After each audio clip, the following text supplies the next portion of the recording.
Good evening students, कैसे हैं आप सभी। उम्मीद करता हूं आप सब बहुत अच्छे होंगे, स्वस्थ होंगे, अपने एग्जाम की तैयारी बहुत अच्छे से आप सभी बच्चे कर रहे होंगे। स्टूडेंट ट्रिपल सी फरवरी एग्जाम 2024 जो आपका होने वाला है वो 23 फरवरी से आपका एग्जाम स्टार्ट हो रहा है। तो आपके पास समय नहीं है स्टूडेंट, तो आप सभी के लिए मैं रेगुलर क्लास जो लेकर आ रहा हूँ वो आप सभी के लिए काफ़ी इंपॉर्टेंट है। तो एक भी क्लासेज को आप मत छोड़िएगा स्टूडेंट। आज की क्लास में हम internet, email, social networking and e governance से संबंधित महत्वपूर्ण प्रश्नों को डिस्कस करेंगे स्टूडेंट, जो कि आपके एग्जाम्स के लिए काफ़ी ज़्यादा हेल्पफुल रहेगा। ये जो क्वेश्चन है स्टूडेंट, बार बार आने वाले प्रश्नों को हम डिस्कस करेंगे, तो आप सभी के लिए काफ़ी इंपॉर्टेंट है। तो इस क्लास को आप सभी को लास्ट तक देखना है स्टूडेंट, एक भी क्वेश्चन को आपको मिस नहीं करना है। तो जल्दी से आप सभी बच्चे क्लास से जुड़ जाइए। जो बच्चे क्लास में आ चुके हैं, आप सभी बच्चे क्लास को लाइक कर दीजिए, शेयर कर दीजिए, ताकि और भी बच्चे और भी साथी इस क्लास को ज्वाइन कर पाएँ स्टूडेंट। तो जल्दी से आप सभी बच्चे क्लास को शेयर कीजिए कि क्लास को कंटिन्यू किया जाए। जो बच्चे प्रीवियस क्लास अगर आपने नहीं देखा है, क्लास में आप पहली बार आए हैं, तो आप प्रीवियस क्लासेज को देखिए स्टूडेंट, आपके एग्जाम्स के लिए काफ़ी ज़्यादा हेल्पफुल रहेगा अगर आप सभी क्लासेज को देख लेते हैं स्टूडेंट। क्योंकि क्लास के आपको डिस्क्रिप्शन में ट्रिपल सी फरवरी एग्जाम 2024 के नाम से आपको प्लेलिस्ट मिल जाएगा। सभी क्लासेज को आप सभी देखिए स्टूडेंट, क्योंकि ये जो क्लास है वो प्रैक्टिस क्लास नंबर 21 है। इससे पहले हमने 20 क्लासेज को डिस्कस कर लिया है, जो कि काफ़ी इंपॉर्टेंट सीरीज है स्टूडेंट। एक भी क्वेश्चन को आपको मिस नहीं करना है, एक भी क्लासेज को मिस नहीं करना है। अगर आप सभी क्लासेज देख लेते हैं ना प्रैक्टिस क्लास, तो 100% श्योरिटी रहते हैं स्टूडेंट कि आपका जो एग्ज़ाम है वो बहुत अच्छे से क्लियर हो जाएगा फर्स्ट अटेम्प्ट में ही। अगर आपने पढ़ाई भी नहीं किया है, सिर्फ आप प्रैक्टिस कर रहे हैं, तो आपको काफ़ी ज़्यादा हेल्प मिलेगा स्टूडेंट इस सीरीज से। ठीक है, तो आशा है कि आप सभी क्लासेज को देखेंगे और इस क्लास के लास्ट तक बने रहेंगे स्टूडेंट। तो जल्दी से आप सभी बच्चे क्लास से जुड़ जाइए कि क्लास को कंटिन्यू किया जाए। अगर आपको पीडीएफ की ज़रूरत पड़ती है तो क्लास के डिस्क्रिप्शन में आपको टेलीग्राम का लिंक ऐड कर दिया है, वहाँ से आप टेलीग्राम ज्वाइन कर सकते हैं। रेगुलर जो क्लासेज होती हैं स्टूडेंट रोज़ाना 8 बजे होती है, तो 8 बजे आप क्लासेज को ज्वाइन कीजिए। हमें हमेशा कोशिश करता है स्टूडेंट कि आपका लिए बेहतर से बेहतर आप सभी के लिए मैं कंटेंट लाता रहूं, जो कि आपको हेल्प मिलती रहे स्टूडेंट एग्जाम में। ठीक है, तो चलिए स्टार्ट करते हैं। आज की जो क्लास है का पहला प्रश्न है वो आपके स्क्रीन पर है। पहला प्रश्न है student, which of the following is the most viral section of the internet. इनमें से कौन इंटरनेट का सबसे वायरल सेक्शन है। बताना आपको कि इस क्वेश्चन का सही जवाब क्या होगा। और जो भी बच्चे हमारे साथ में जुड़े हुए हैं लाइव क्लास में, आप सभी बच्चों को लाइव चैट में क्वेश्चन का आंसर देते चलना है स्टूडेंट, क्योंकि आज क्लास जो है वो मैराथन क्लास है। तो एक भी क्वेश्चन को आपको मिस नहीं करना है। बी केयरफुली क्वेश्चन को पढ़िए, उसके बाद ही आप सही ऑप्शन का चयनित कीजिएगा स्टूडेंट। ठीक है, तो बताइए आप सभी कि इनमें से कौन इंटरनेट का सबसे वायरल सेक्शन है, बताना है आपको। तो option number B is correct answer, social networking sites. Next question है, some website that network with friends and relatives are called. कुछ वेबसाइट्स जो मित्रों और संबंधियों के साथ नेटवर्क बनाती हैं उसे क्या कहलाती हैं स्टूडेंट। आपको बताना है कि इस क्वेश्चन का सही जवाब क्या होगा। उम्मीद है स्टूडेंट्स कि आप सभी इस क्वेश्चन का सही जवाब दे पाएंगे। तो जल्दी से बताइए। जो बच्चे क्लास से जुड़ चुके हैं, आप सभी बच्चों को क्लास के लास्ट तक बने रहना है स्टूडेंट, क्योंकि आपके एग्जाम्स के लिए एक एक क्वेश्चन काफ़ी ज़्यादा महत्वपूर्ण है। तो एक भी क्वेश्चन को आपको मिस नहीं करना है। बताना आपको, some websites that network with friends and relatives are called. तो option number A is correct answer, social networking sites. तो जिस बच्चे ने भी ऑप्शन नंबर ए बताया उनका बिल्कुल सही जवाब है। अगला प्रश्न है, many social media sites and service provide for valid account verification. कई सोशल मीडिया साइट और सेवाएं वैध खाता सत्यापन के लिए प्रदान करती हैं। तो बताना आपको इस क्वेश्चन का सही जवाब क्या होगा। उम्मीद है आप सभी बच्चे इस क्वेश्चन का सही जवाब देंगे। बताना आप सभी बच्चों को, बताइए। तो ऑप्शन नंबर जो डी है स्टूडेंट, एक करेक्ट आंसर है, 2 स्टेप वेरिफिकेशन। तो जिस बच्चे ने भी ऑप्शन नंबर डी बताया उनका बिल्कुल सही जवाब है स्टूडेंट। नेक्स्ट क्वेश्चन तरफ बढ़ रहे हैं, विच of the following is not an information technology terminology. निम्नलिखित में से कौन सा सूचना प्रौद्योगिकी शब्दावली नहीं है। बताना आपको, बताइए आप सभी बच्चे इस क्वेश्चन का करेक्ट ऑप्शन क्या होगा। तो option number C is correct answer light storage. तो जिस बच्चे ने भी ऑप्शन नंबर सी बताया उनका बिल्कुल सही जवाब है। अगला प्रश्न है what does SMTP signify. SMTP क्या दर्शाता है, बताना आपको कि इस क्वेश्चन का सही जवाब क्या होगा। तो option number B is correct answer simple mail transfer protocol. तो जिस बच्चे ने भी ऑप्शन नंबर बी बताया उनका बिल्कुल सही जवाब है।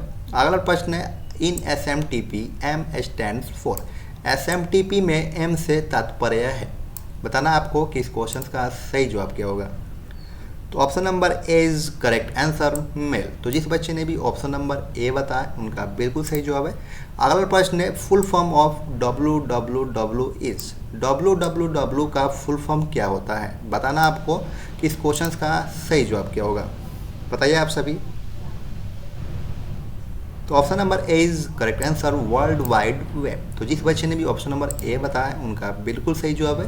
अगला प्रश्न है एग्जाम्पल ऑफ रीडिंग और learning a subject with the help of internet. Internet की मदद से किसी विषय को पढ़ना या सीखना उदाहरण है, बताइए आप सभी बच्चे कि इस क्वेश्चन का सही जवाब क्या होगा। आज जो भी बच्चे क्लास से जुड़ चुके हैं आप सभी बच्चे क्लास को लाइक कीजिए, शेयर कीजिए कि और भी बच्चों को इस क्लास से हेल्प मिले स्टूडेंट, क्योंकि ट्रिपल सी एग्ज़ाम में काफ़ी डिफ़िकल्ट एग्ज़ाम्स होता है जो कि 100 क्वेश्चंस का होता है। तो 100 क्वेश्चंस आपको में 50 क्वेश्चंस कंपलसरी होता है करना, तभी आप ट्रिपल सी में अच्छे ग्रेड से पास आउट होते हैं। तो आप सभी बिल्कुल मिसबिहेव मत कीजिए, क्लासेज में बने रहिए और प्रैक्टिस करते रहिए स्टूडेंट, ठीक है। बताइए आप सभी इंटरनेट की मदद से किसी विषय को पढ़ना या सीखना उदाहरण है। तो option number B is correct answer e learning. तो जिस बच्चे ने भी ऑप्शन नंबर बी बताया उनका बिल्कुल सही जवाब है। अगला प्रश्न है can among group of people by instant messaging. Instant messaging के द्वारा लोगों के समूह के बीच क्या कर सकते हैं, बताइए आप सभी। तो option number D is correct answer all of this. Next question बनाए इसमें। नेक्स्ट क्वेश्चन है आपका through which internet was started in India. Bharat में इंटरनेट किसके माध्यम से शुरू हुई थी, बताना आपको इस क्वेश्चन का सही जवाब क्या है। आज जो भी बच्चे क्लास से जुड़े हुए हैं आप सभी बच्चे क्लास के लास्ट तक बने रहिएगा स्टूडेंट, क्योंकि हम यहाँ पे एक एक क्वेश्चंस आप सभी के लिए काफ़ी इंपॉर्टेंट क्वेश्चंस को यहाँ पे सिलेक्ट करते हैं स्टूडेंट, ठीक है। इसमें शामिल करते हैं क्लासेज में जो कि आपको एग्जाम्स में 100% हेल्प मिले, ठीक है। तो बताइए आप सभी कि भारत में इंटरनेट किसके माध्यम से शुरू हुई थी, बताना आपको। तो option number B is correct answer BSNL के माध्यम से भारत में पहली बार शुरू हुई थी इंटरनेट, ठीक है स्टूडेंट। तो जिस बच्चे ने भी ऑप्शन नंबर बी बताया उनका सही जवाब है। अगला प्रश्न है what is the meaning of MAC address. MAC address का अर्थ क्या है, बताना आपको। तो option number B is correct answer mobile media access control. जिस बच्चे ने भी ऑप्शन नंबर बी बताया उनका बिल्कुल सही जवाब है। अगला प्रश्न है what is the user name in email address Lochan computer info gmail.com। बताना आपको कि इस क्वेश्चन का सही जवाब क्या होगा, बताइए आप सभी बच्चे। बताना आपको इस क्वेश्चन का सही ऑप्शन क्या हो सकता है। तो option number B is correct answer. जिस बच्चे ने भी ऑप्शन नंबर बी बताया उनका बिल्कुल सही जवाब है। अगला प्रश्न है when sending an email which line describe the content of the message. Email भेजते समय कौन सी लाइन संदेश की विषय वस्तु के बारे में बताती है, तो बताना है आपको कि इस क्वेश्चन का सही जवाब क्या होगा। तो option number A is correct answer subject. तो जिस बच्चे ने भी ऑप्शन नंबर ए बताया उनका सही जवाब है। अगला प्रश्न है इन which case often email happens. प्राय ईमेल किस केस में होता है, बताना आपको कि इस क्वेश्चन का सही जवाब क्या है। तो option number C is correct answer lower case. तो जिस बच्चे ने भी ऑप्शन नंबर सी बताया उनका बिल्कुल सही जवाब है। अगला प्रश्न है error is also called. Error त्रुटि को भी कहते हैं, क्या कहते हैं, बताना आपको कि इस क्वेश्चन का करेक्ट ऑप्शन क्या होगा। तो option number A is correct answer bug. तो जिस बच्चे ने भी ऑप्शन नंबर ए बताया उनका सही जवाब है। अगला प्रश्न है @ is use to add in an email address. Email address में @ का उपयोग किसको ऐड करने में करते हैं, बताना आपको कि इस क्वेश्चन का करेक्ट ऑप्शन क्या होगा। Option number A is correct answer user name. तो जिस बच्चे ने भी ऑप्शन नंबर ए बताया उनका सही जवाब है। अगला प्रश्न है which of the following is a web server. निम्न में कौन एक वेब सर्वर है, बताइए आप सही बच्चे। Option number D is correct answer. Next question इसमें। नेक्स्ट क्वेश्चन है www.google.com is an example of HTTP www.google.com निम्न में किसका उदाहरण है? बताना आपको कि इस क्वेश्चन का सही जवाब क्या होगा। बताइए आपसे बच्चे। तो option number A is correct answer URL। तो जिस बच्चे ने भी ऑप्शन नंबर ए बताया उनका सही जवाब है। अगला प्रश्न है what is uniform resource locator? URL uniform resource locator क्या है? बताना है आपको कि इस क्वेश्चन का सही जवाब क्या होगा। तो option number C is correct answer address of a document और वेब पेज। नेक्स्ट क्वेश्चन बड़ा है इसमें। नेक्स्ट क्वेश्चन है electronic mail address is made up of. Electronic mail address बना होता है। बताइए आपसे बच्चे कि इस क्वेश्चन का सही जवाब क्या होगा। तो option number B is correct answer in 2 part. तो जिस बच्चे ने भी ऑप्शन नंबर बी बताया उनका सही जवाब है। अगला प्रश्न है micro blogging is an example of which. Micro blogging इनमें से किसका उदाहरण है? बताना आपको। Option number A is correct answer Twitter. Next question था इसमें। नेक्स्ट क्वेश्चन है WordPress TypePad and extension engine can all be used for. तो वर्डप्रेस टाइपपैड और एक्सटेंशन इंजन सभी का उपयोग किसके लिए किया जा सकता है? बताना आपको। Option number A is correct answer blogging. Next question था इसमें। नेक्स्ट क्वेश्चन है people who write content for a blog. वे व्यक्ति जो ब्लॉग के लिए कंटेंट लिखते हैं। बताना आपको। तो option number C is correct answer blogger. Next question है इसमें telegram is an example of. Telegram उदाहरण है किसका उदाहरण है आपको बताना है। तो option number B is correct answer instant messaging. Next question बढ़ रहा है कि the following is an example of PAN. निम्न में पेन का एक उदाहरण है। बताना आपको कि इस क्वेश्चन का करेक्ट ऑप्शन क्या होगा। तो option number B is correct answer Bluetooth. तो जिस बच्चे ने भी ब्लूटूथ बताया उनका सही जवाब है। अगला प्रश्न है device that are use to transmit data over telecommunication lines. ऐसे डिवाइस जिनका प्रयोग टेलीकम्युनिकेशन लाइनों पर डाटा ट्रांसमिट करने के लिए किया जाता है। बताइए आप सभी इस क्वेश्चन का करेक्ट ऑप्शन। तो option number C is correct answer modem. Next question है to provide any website available on the internet is called. किसी भी वेबसाइट्स को इंटरनेट पर उपलब्ध कराने के लिए क्या किया जाता है इसमें? बताइए आप सभी। वेबसाइट को इंटरनेट पर उपलब्ध कराने को क्या कहा जाता है? जो भी बच्चे क्लास से जुड़ चुके हैं आप सभी बच्चे क्लास के लास्ट तक बन रहिएगा स्टूडेंट, क्योंकि आपके एग्जाम्स के लिए एक एक क्वेश्चन काफ़ी इंपॉर्टेंट है। वेरी इंपॉर्टेंट क्वेश्चन को हम डिस्कस कर रहे हैं, तो एक भी क्वेश्चन को आपको मिस नहीं करना है। बी केयरफुली क्वेश्चंस को पढ़िए, उसके बाद आप सभी लाइव चैट में क्वेश्चंस का आंसर दीजिए। बताइए आप सभी बच्चे इस क्वेश्चंस का सही जवाब क्या होगा। तो option number C is correct answer web hosting. Next question बड़ा इसमें। नेक्स्ट क्वेश्चन है which of the following is the physical path through which a message is transmitted. निम्न में से कौन सा भौतिक पथ है जिससे संदेश संचारित होता है? तो बताना आपको। तो option number B is correct answer signal. Next question बड़ा इसमें। नेक्स्ट क्वेश्चन है television broadcasting is an example of. Television एक ब्रॉडकास्टिंग का उदाहरण है। किसका उदाहरण है बताना आपको। इस क्वेश्चन का करेक्ट ऑप्शन क्या होगा। तो option number C is correct answer simplex. Next question है by which one line connected to another line. एक लाइन को दूसरे लाइन के साथ किसके द्वारा जोड़ा जाता है? बताना आपको। बताइए आप सभी। तो option number C is correct answer bridge. तो जिस बच्चे ने भी ऑप्शन नंबर सी बताया उनका सही जवाब है। अगला प्रश्न है विच protocol is use for internet working. Internet working के लिए किस प्रोटोकॉल का उपयोग किया जाता है? बताइए आप सही बच्चे। तो option number C is correct answer TCP/IP का यूज किया जाता है इसमें। अगला प्रश्न है what is the full form of RDS। RDS का पूर्ण रूप क्या है? बताना आपको। RDS का पूर्ण रूप क्या है? Option number C is correct answer remote desktop services. तो जिस बच्चे ने भी ऑप्शन नंबर सी बताया उनका सही जवाब है। अगला प्रश्न है what is the full form of HTWL। HTWL का पूरा नाम क्या है आपको बताना है। बताइए आप सभी। तो option number C is correct answer hyper text website language. तो जिस बच्चे ने भी ऑप्शन नंबर सी बताया उनका सही जवाब है। अगला प्रश्न है full form of wifi is. Wifi की फुल फॉर्म क्या होती है? बताइए आप सभी बच्चे। Option number A is correct answer wireless Fidelity. जिस बच्चे ने भी ऑप्शन नंबर ए बताया उनका सही जवाब है। अगला प्रश्न है what does V R mean. V R का मतलब क्या होता है बताना आपको।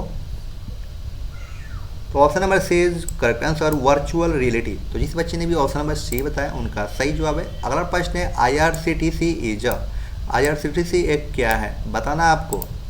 तो option number C is correct answer railway service provider IRCTC है इसमें, ठीक है। नेक्स्ट क्वेश्चन है which file cannot be uploaded to DigiLocker. DigiLocker पर कौन सी फाइल अपलोड नहीं कर सकते हैं बताना आपको कि इस क्वेश्चन का करेक्ट ऑप्शन क्या होगा। तो option number A is correct answer .mp4। तो जिस बच्चे ने भी ऑप्शन नंबर ए बताया उनका सही जवाब है। अगला प्रश्न है maximum size documents can be uploaded in DigiLocker. DigiLocker में अधिकतम कितने साइज का डॉक्यूमेंट अपलोड कर सकते हैं तो बताना आपको कि इस क्वेश्चन का सही जवाब क्या होगा। तो option number B is correct answer 10 MB। Next question next question है what does UTS mean. UTS का क्या मतलब होता है बताना आपको। तो option number B is correct answer unreserved ticketing system. Next question तरफ बढ़ रहे हैं what is the meaning of IMEI। IMEI का अर्थ क्या होता है बताना आपको कि इस क्वेश्चन का सही जवाब क्या होगा। तो option number B is correct answer international mobile equipment identity. जिस बच्चे ने भी ऑप्शन नंबर बी बताया उनका सही जवाब है। अगला प्रश्न है FTP helps user to transfer files. FTP फाइलों को हस्तांतरित करने के लिए यूजर्स को मदद करता है। तो बताना आपको कि इस क्वेश्चन का ट्रू होगा या फॉल्स होगा। तो बताइए आप सभी बच्चे, जो भी बच्चे क्लास से जुड़ चुके हैं आप सभी बच्चे क्लास के लास्ट तक बने रहिएगा क्योंकि आपके एग्जाम्स के लिए काफ़ी इंपॉर्टेंट क्वेश्चन को डिस्कस कर रहे हैं। और क्लास को आप लाइक कर दीजिए, शेयर कर दीजिए। ऐश्वर्य ये बार बार आपको कहना पड़े, क्लास को आप जैसे आप क्लास को जोड़ते हैं वैसे आप लाइक कीजिए और शेयर कर दीजिए क्लासेज को कि और भी बच्चों को इस क्लास से हेल्प मिल जाए इसमें, ठीक है। Option number A is correct answer true. जिस बच्चे ने भी ट्रू बताया उनका सही जवाब है। अगला प्रश्न है firewall is a defensive technique by which hackers are excluded from the system. Firewall एक रक्षात्मक तकनीक है जिसके द्वारा हैकर्स को सिस्टम से बाहर रखा जाता है। बताना आपको कि इस क्वेश्चन का सही जवाब क्या होगा। तो option number A is correct answer true. तो जिस बच्चे ने भी ट्रू बताया उनका सही जवाब है। अगला प्रश्न है every computer on the internet is identified by a specific IP addresses. Internet पर हम कंप्यूटर की पहचान एक विशिष्ट IP एड्रेस से होती है। बताना आपको कि इस क्वेश्चन का ट्रू होगा या फॉल्स होगा। तो मेरे प्यारे बच्चों इस क्वेश्चन का जो राइट ऑप्शन हो जाएगा क्या हो जाएगा बताइए आप सभी, ट्रू हो जाएगा। तो जिस बच्चे ने भी ट्रू बताया उनका सही जवाब है। नेक्स्ट क्वेश्चन है Yahoo is a search engine. Yahoo एक सर्च इंजन है, बताइए आप सभी बच्चे ट्रू होगा या फॉल्स होगा। तो मेरे प्यारे बच्चों इस क्वेश्चन का राइट ऑप्शन ट्रू। अगला प्रश्न है gold loan is the process of taking a loan against holding gold. Gold loan सोना रखने के बदले ऋण लेने की प्रक्रिया है। बताना आपको कि इस क्वेश्चन का ट्रू होगा या फॉल्स होगा। तो मेरे प्यारे बच्चों इस क्वेश्चन का राइट ऑप्शन हो जाएगा आपका ट्रू। तो जिस बच्चे ने भी ट्रू बताया उनका सही जवाब है। अगला प्रश्न है प्रधानमंत्री सुरक्षा बीमा योजना is an accident and selling insurance scheme. प्रधानमंत्री सुरक्षा बीमा योजना एक दुर्घटना और विकलांगता बीमा योजना है। बताना आपको कि इस क्वेश्चन का ट्रू होगा या फॉल्स होगा। तो मेरे प्यारे बच्चों इस क्वेश्चन का जो राइट ऑप्शन हो जाएगा आपका हो जाएगा ट्रू। तो जिस बच्चे ने भी ट्रू बताया उनका सही जवाब है। अगला प्रश्न है NEFT and RTGS are the same. NEFT और RTGS एक समान है। बताना आपको। तो मेरे प्यारे बच्चों इस क्वेश्चन का जो राइट ऑप्शन हो जाएगा आपका हो जाएगा फॉल्स। तो जिस बच्चे ने भी फॉल्स बताया उनका सही जवाब है। अगला प्रश्न है Bhim app is name to Mahatma Gandhi. Bhim app Mahatma Gandhi के नाम पर रखा गया है। बताना आपको कि इस क्वेश्चन का सही जवाब क्या होगा। तो option number B is correct answer false. तो जिस बच्चे ने भी फॉल्स बताया उनका सही जवाब है। अगला प्रश्न है can cloud computing be private to an organization. Cloud computing किसी संस्था के लिए प्राइवेट हो सकता है। बताना आपको कि इस क्वेश्चन का सही जवाब क्या होगा। तो option number A is correct answer true. तो जिस बच्चे ने भी ट्रू बताया उनका सही जवाब है। अगला प्रश्न है does APS not require an OTP और पिन फॉर वेरिफिकेशन। सत्यापन के लिए APS को किसी OTP पिन की आवश्यकता नहीं है। बताना आपको कि इस क्वेश्चन का सही जवाब क्या होगा, ट्रू होगा या फॉल्स होगा। तो मेरे प्यारे बच्चों इस क्वेश्चन का जो राइट ऑप्शन होगा आपका क्या हो जाएगा ट्रू हो जाएगा। तो जिस बच्चे ने भी ट्रू बताया उनका बिल्कुल सही जवाब है। स्टूडेंट आज क्लास आप सभी को कैसा लगा? उम्मीद है आप सभी का जो क्लास है स्टूडेंट काफ़ी अच्छा लगा होगा। तो आप सभी 50 क्वेश्चंस में कितने क्वेश्चंस को आपने करेक्ट किया है आप हमें कमेंट सेक्शन में जरूर बताइएगा। स्टूडेंट क्लास में अगर आप पहली बार आए हैं या चैनल पर पहली बार विजिट कर रहे हैं तो चैनल को सब्सक्राइब कर लीजिए, बेल आइकन पे ऑल पे प्रेस कर दीजिए स्टूडेंट। ट्रिपल सी कोई भी अगर अपडेट आता है तो उससे पहले आप सभी को मिल सके स्टूडेंट। और ट्रिपल सी का मोर वीडियोज आप सभी को मिलेगा तभी जब आप चैनल को सब्सक्राइब कर लीजिएगा स्टूडेंट। ठीक है, तो आज के लिए बस इतना ही, फिर मिलते हैं नेक्स्ट क्लास में। Thank you for watching, bye bye.